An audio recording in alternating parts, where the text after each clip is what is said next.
What's up everybody, this is Vanquish X and today I'm just going to give you guys my thoughts and do a quick little review on Westworld as I just got through in the first two episodes and I just have to talk about this as I am hooked. As soon as that second episode ended, boom, I was clicked in, I was hooked. I have to watch the next 8 episodes right now. Unfortunately there's only 10 in the season, which is a shame as those first 2 episodes showed me this is going to be one hell of a show, one hell of a ride and just be an amazing piece of TV. It's going to be great to see the rest of it. Now for those of you that don't know, Westworld is basically a Wild West simulation. You pay to go into this world and you can be whatever you want. You can be a cowboy, riding along, killing Indians, drinking whatever you want, fucking whatever you want, just doing whatever you want. And it's just made to let you live out your Wild West fantasies. And when you come into this world, it is full with like little robot people who are made to do certain roles, like, you know, there's like bar people, hookers, bandits and all that kind of stuff. They're robots basically. I'm going to call them NPCs for now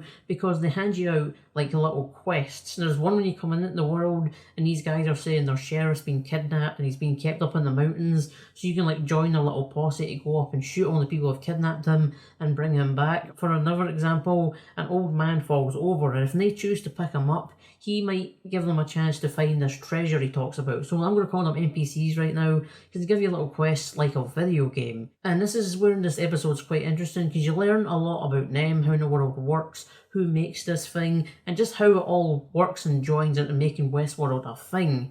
Now, it all starts the same. You see a day repeating itself. An NPC called Dolores wakes up every morning, says hello to her dad, asks him how he slept, makes her way into town, and always meets one guy. It's always the same guy, but she'll meet him in different circumstances. As more people come into the game, I'm just going to call it a game right now, people come into it and change the storyline a bit, but it always starts the same. Her getting up, saying hello to her dad, and going into town. It's always the same. And when she meets this guy, they spend the day together and all that. When they go back to her house, this cowboy in all black is attacking her dad and he kills him. He kills her dad. When the guy NPC who's with her tries to hit the cowboy, the bullets bounce off him. As he is a guest or a newcomer, as the NPCs call them, as, you know, they can't get hurt. They're the people who have paid to bring into this world to come in and live out their fantasies and whatnot, and they can't get hurt. So that guy's just shooting them, wastes all his ammo, and the cowboy kills him and takes Dolores into a barn and rapes her.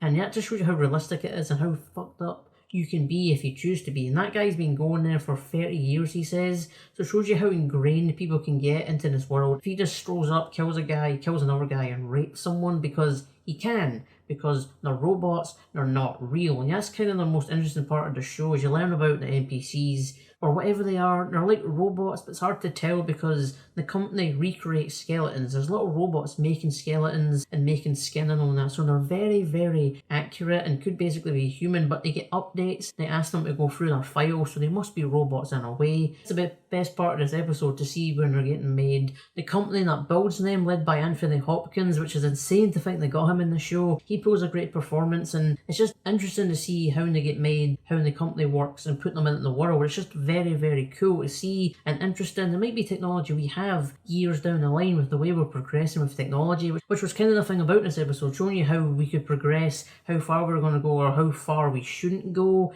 and it's just a really cool thing to think about. And the NPCs start to go a bit sinister.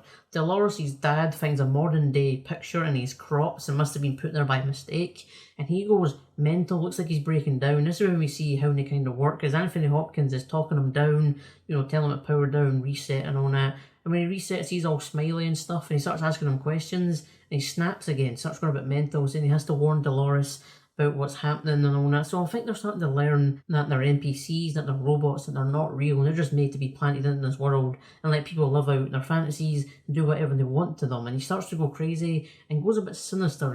His eyes blank, he gets a really crazed Joker smile, and he even attacks Anthony Hopkins. He grabs him by the shoulders and just yells stuff, warning them and all that, saying he has to warn Dolores, and go a bit crazy. And this is when we see what happens when robots get recalled and put away just because they're broken or whatnot. There's a room filled with them. There's thousands of them just standing idle and turned off because they broke and went a bit wrong, and their like little way of sorting that is just get rid of it. If it breaks, get rid of them, and that's probably a bad thing to do instead of just fixing the robot. It's just a room full of them, and Dolores' dad, you see him walking in, getting turned off a little bit, going through on the crowd to find a spot, and it's really, really creepy and weird to think people who they look like humans, they're basically humans when they're made, just get locked up because they break a little bit.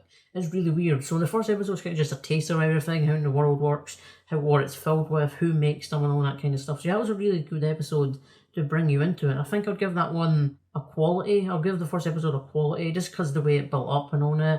And then the second episode's when it gets really interesting. We get introduced to some characters who are going into this world. I think they're going to be the main characters for the rest of the show. They have paid to go into Westworld, and you see one of them get taken around to, dress up and all that. There's a room filled with guns, weapons, and clothes. So you kit yourself out to look like a cowboy and whatnot, what weapons to use, what hat you want, and they go through a door into like a Wild West train on a track, taking you into the town, and that's really weird. It's just like gaming on another level, if you will. You're just living out whatever you want. And you see them going around the town, you get an example of a little quest getting handed out. Again, like I said before, an old man, he picks them up when he falls, and they get offered to go find a treasure later on in the episode. So that's quite a cool little hint to, that it's like a game, there's quests, there's storylines that the company make. We see them making a storyline throughout this episode, one that they need, to gain more people, get more money. And it's just, they make new characters, make new areas, and it's crazy the amount of time they go for just to make a storyline to keep it more entertaining. And we learn more about the cowboy all in black. This is like the best part of this episode as well. We find out he's been in there for like 30 years, so he's not ingrained in this world, and he's been coming back for that long. He's trying to find a deeper part of the simulation, so he's going around, he takes one of the NPC guys, I know they're robots, we're just going to keep calling them that,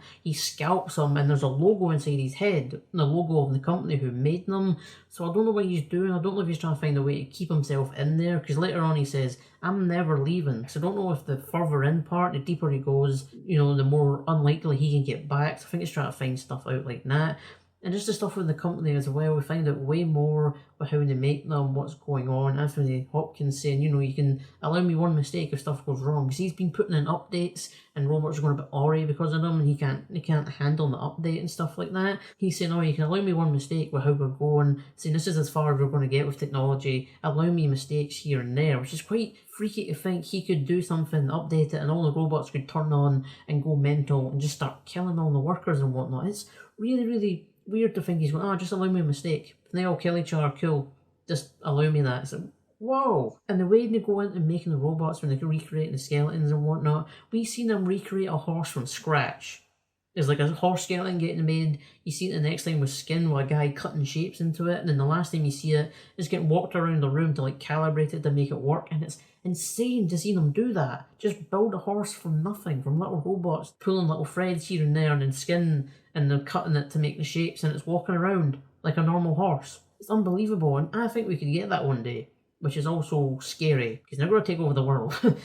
And we get a bit more into the robots, NPCs, or whatever you want to call them. I think they're starting to realise they're in a simulation, that they're not real, as there's little hints here and there and they're starting to see that. One of them starts to dream, one of the lead hookers in the little saloon starts to dream, and they don't give them that ability, and they give them hints of dreams, to clean out their systems when no one else has done it, make sure they don't lash out and whatnot. But she's starting to dream fully, and at one point she's got a little trick to get out of a dream. She shuts her eyes and counts back from 3 and you wake up. But this time she wakes up from sleep mode in the facility when they're operating on her, because she's got MRSA, because they're not cleaning the robot, so they're basically human in my eyes. And she wakes up from that and runs around in the facility and finds what they do when the broken ones. You see robots getting their arms taken off, their legs taken off, and you see a room filled with the dead ones. Just the dead NPC guys. And the guy from the first episode, the NPC that got shot by the cowboy in black, is in the room with bullet holes everywhere. And you see that robot wake up on the train again. He always resets on the train, feeling when the gunshots were when they're not there, and then he resets on his day to meet Dolores. So it's like they're just on a track and a loop to keep people living their fantasies. And I love the show already. Those first 2 episodes were great. I was in. The second episode was way better because it gave you more insight into the company, the robots, the goings on of everything, and then maybe realising they're in a simulation, and maybe they'll break out and there'll be a big battle in them, and they're destroying the facility and break out into the real world. Maybe something like that will happen. They'll wake up and realise what they are. And I'm going to give this episode a pure quality. Episode 2 was brilliant. That's the one that hooked me. By the end of it, I was like, I have to see more. I have to see more of it right now. If you haven't watched it yet, I highly recommend you watch Westworld episode 1 and 2. They were great, and just watch the rest of the show, as if you're a Wild West fan, or even if you're not, you'll enjoy the crap out of this, as that I did. I went in going, it won't be as good as I'm thinking, it won't be like Game of Thrones and whatnot, but I think it's beaten that on intrigue. I am very intrigued to what's going to go down when the robots, I think they will take over and just break out the facility, and Anthony Hopkins is going to get shut down, and everything's going to be kaput. I'm really interested in seeing what's going on with the Cowboy in Black, if he's going to get into the deeper part and never leave what he's doing, because he's building a posse in this episode, and yeah, I just can't wait to see more of it. So that's going to be for me, guys. If you liked the video, rock out on that like button, leave a comment down below and tell me your thoughts on Westworld if you saw it. That's just my quick opinions and thoughts on it. I love this show already. I am hooked, so tell me your opinions down below on the show if you've seen it, and also don't forget to subscribe, as it does really help me out, guys. So thank you guys so much for watching, and stay tuned for the next video.